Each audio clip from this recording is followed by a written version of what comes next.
100% na umunong handa ang House Prosecution Team para sa tinawag nitong Linggo ng Ebidensya ngayong magsisimula na ang impeachment trial ni Vice President Sara Duterte.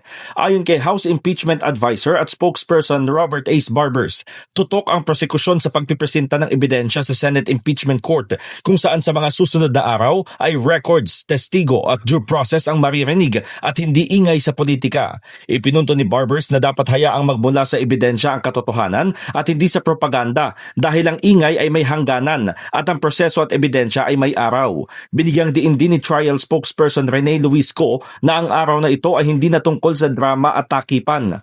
Iginiit ni Co na ang papel ng prosecution panel ay magpresenta ng ebidensya alinsunod sa constitutional procedures. Inirerespeto umano ng Kamara ang karapatan ng dalawang panig kaya dapat tapusin ang proseso at huwag hadlagan.